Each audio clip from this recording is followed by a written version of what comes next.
Hi, everyone, and welcome to Weekly Homilies with Father Mark Sislenko, pastor of Saints Isidore and Maria Parish in Glastonbury, Connecticut.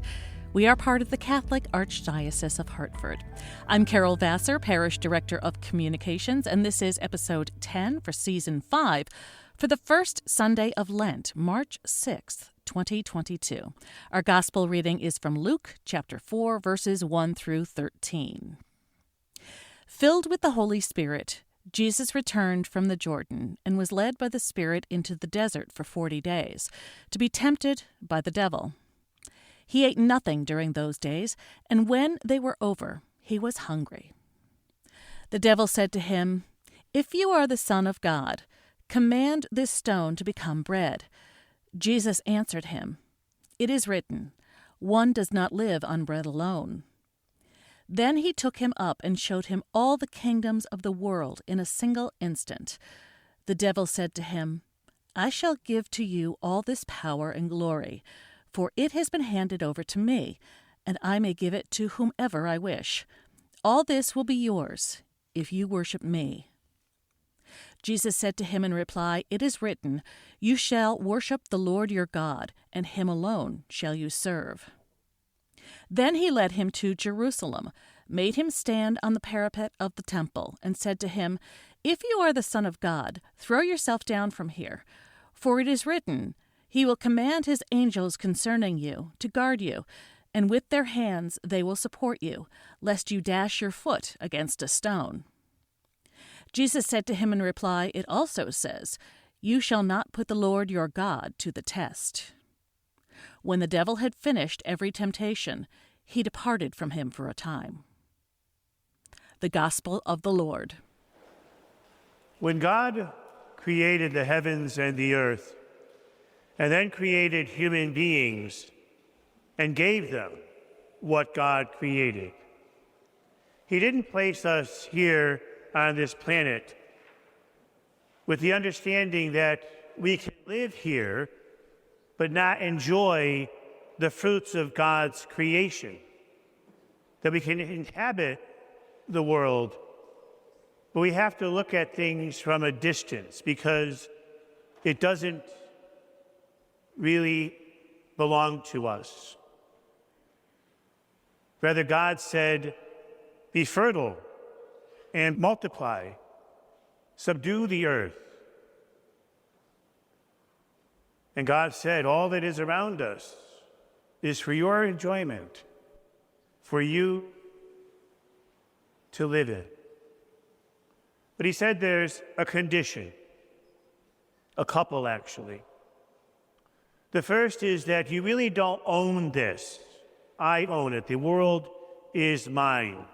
Your job is to manage it, to be stewards.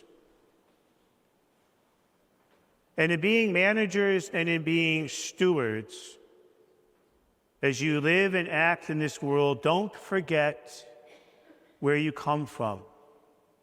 Don't take your eyes off of me. Live and move and take care of what I have made. God then gave us a wonderful and precious gift, one that we all treasure. And it's the gift of free will.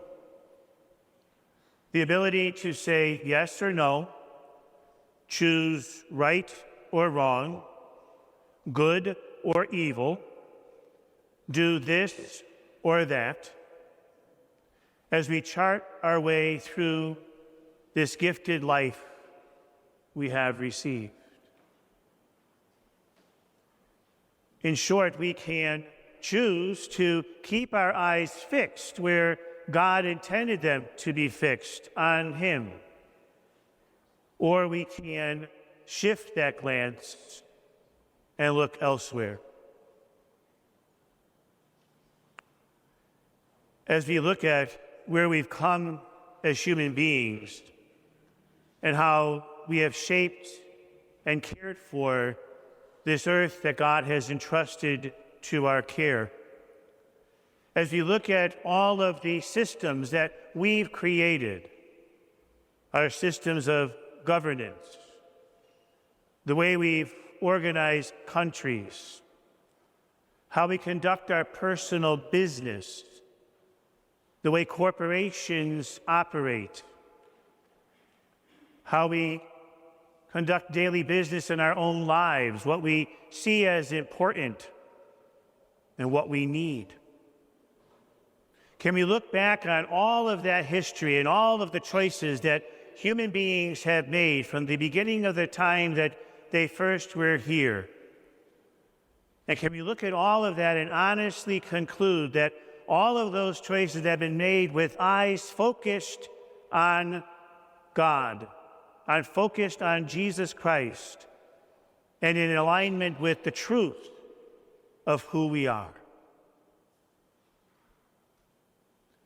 See, very often, because the world offers us so much, we can easily take our glance off of where it belongs and place it elsewhere. There are things that can tempt us, that at first glance seem to be okay, maybe even look as if they're positive. But when we choose them, we find ourselves traveling down a road of self-destruction. Now, I'm sure all of us can comprise a list of temptations we face in our own lives. But there's a few of them today that we can look at more particularly to see whether they're operative in our own lives, in our world. The first temptation human beings wrestle with is the temptation of success. Now, don't get me wrong, there's nothing wrong with success. We run into trouble with how we define it. If we keep our eyes fixed on Jesus Christ and ask the question, what is success? Then the answer is going to involve the disposition of our heart, caring for the essence of our soul, finding peace, following the path of love, living with a joyful spirit. But when we define success in terms of wealth and power and control and domination, of me having more than you, of my self-esteem, of being revered by others, when success begins to go down that road of definition, then we're taking our minds and our eyes off of Jesus Christ and placing them on the world of self-concern. We're being tempted and lured by attractions that are false. Success. A second temptation that human beings, you and I, face, the world faces, especially in our culture today, is the temptation of entitlement. Somehow we've gotten ourselves fixed on the idea that the world or life or God or everyone owes me something. That somehow I'm supposed to receive something just for being the gifted, wonderful person I find myself to be. That somehow, if I want it, I can have it. And so when we go into grocery stores and we want to buy Scott's tissue, and we're in a hurry, we go to the aisle and we find that there's no tissue. Why is there no tissue? I need to have Scott's tissue. When we go into the grocery store, and Deacon Bill did a little study the other day, and there's 56 different varieties of cereal, 56. A person's angry because number 57 wasn't there and they wanted the Fruit Loops. That's due me. I'm supposed to get what I want, what I think I need. And there's a word we certainly don't like to hear anymore, and it's the word no. It infuriates us at times. What do you mean, I can't have that? The world of entitlement. It's a trap that lures us and convinces us that we're really way more important than we really have a right to be. The third temptation human beings face is the temptation toward hypocrisy. Hypocrisy. See, somehow, if people don't know really what's going on inside of me, it's somehow okay. So in other words, I can think whatever I want about you. I can, in my mind, criticize the way you look. I can annihilate you with just a thought. And that's okay, because that thought is mine. As long as I don't verbalize it, or as long as I don't act on it, then it's okay to have it.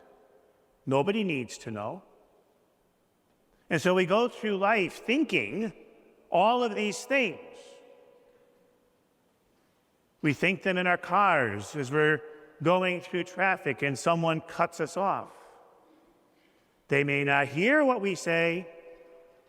We may not change our actions, but boy, our minds are doing a good job.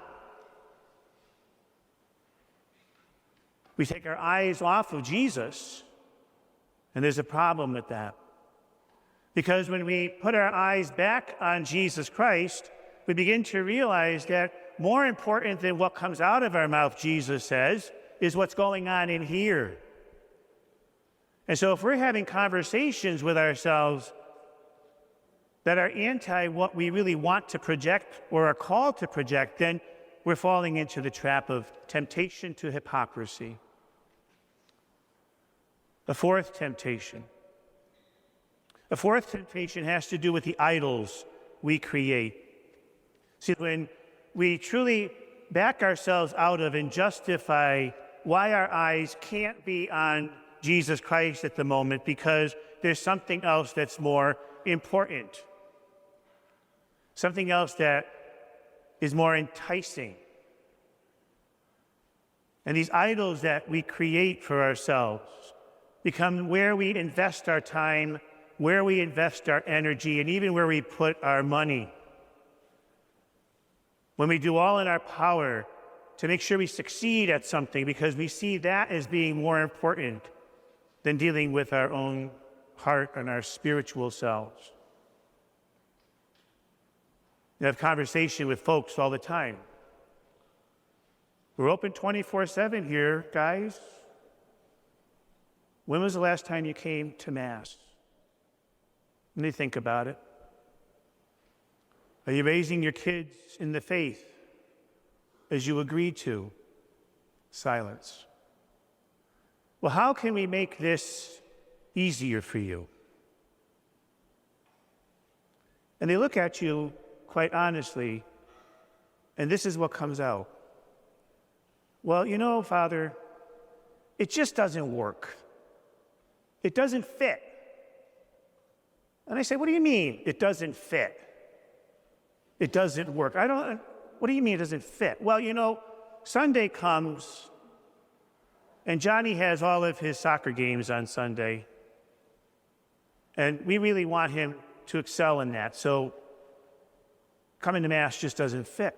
I said, well, what about Saturday night? Well, you know, Sally has dance on Saturday, and so as they're working out of that all day, she comes home and she's kind of tired, so that doesn't really work for us either. Have we created idols out of these things that suddenly become so important that we take our eyes off of Jesus Christ and turn away from the gift of the Eucharist?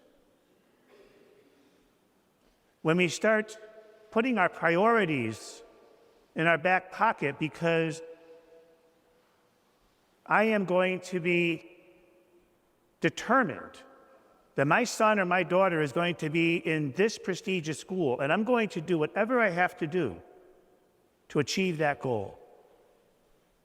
Or I want to advance in my career because that's what's important for me. and I don't care who I have to step on in order to achieve that goal. We've created idols for ourselves. We've taken our focus off of Jesus Christ and forgotten who we are. The next one we really struggle with are sexual pursuits. We so easily dismiss the idea that human sexuality belongs in the context of marriage, and we easily convince ourselves that we can take it out of that context and do it whenever we want. We also find ourselves justifying that it's okay to spend a little bit of time with pornography. As long as I don't get too addicted to it, I suppose that's okay. And we justify doing that because it's so easy. It's all over the place. We find ourselves taking our eyes off of our truth and where God is directing us and putting them in other things because the satisfaction is a better payoff than the sacrifice of keeping focused. So our sexuality can become a temptation easily. And then the next one that we battle with is money. You know, many of us, if we're really honest with ourselves and we look at the question of our security, of what we value, we tend to think that money is going to bring us to a better place than anything else. So the more we have in the bank and the more we can rely upon, and the more securities we can accumulate, then somehow I can rest more easily and feel better about myself and those I love. We spend all this money and time investing. Now, granted, all that has preceded here are not necessarily bad things in and of themselves, but it's the place that we put them in our life that becomes problematic. It's when we replace God with one of those. And that's so easy to do because the last temptation doesn't give us the energy and the fuel we need. And the last temptation is towards spiritual neglect. Spiritual neglect. And that happens when we get tired. When we don't feel that there's enough reason to invest in our spiritual selves. Where we become somewhat apathetic to my truth, to who I am and who God is. Well, let's stop and think for a moment about what's happening in our world, in our complicated and often very difficult, scary world. The definitions people are using for success are driving people to do horrendous things. Folks with power who think they're entitled to something will railroad over whomever and whatever is in their way to achieve a goal that they feel is theirs. You see, it's all happening right before our eyes. And I don't think we realize just how perilous this place and where we find ourselves on our human journey really is. Because out there is a world where eyes aren't always focused on the truth, where eyes are not focused on Jesus Christ. And if we have lives that are spiritually neglected, if we aren't making the right choices and have our eyes and our hearts fixed where they belong, it's going to be very difficult to bring our faith out into that brokenness. It's going to be very difficult to bring folks back to God. And then in addition to all those other big temptations that can captivate us, we can add the little ones like excessive worry and anxiety, laziness, procrastination, and overindulgence in food, in drink, in the internet. So there's no short supply of temptation. no short supply of getting distracted from who we are and what we're meant to do.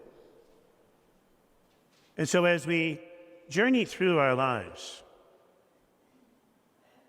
we continue to embrace this wonderful gift of free will God has given us. Yes or no, good or bad.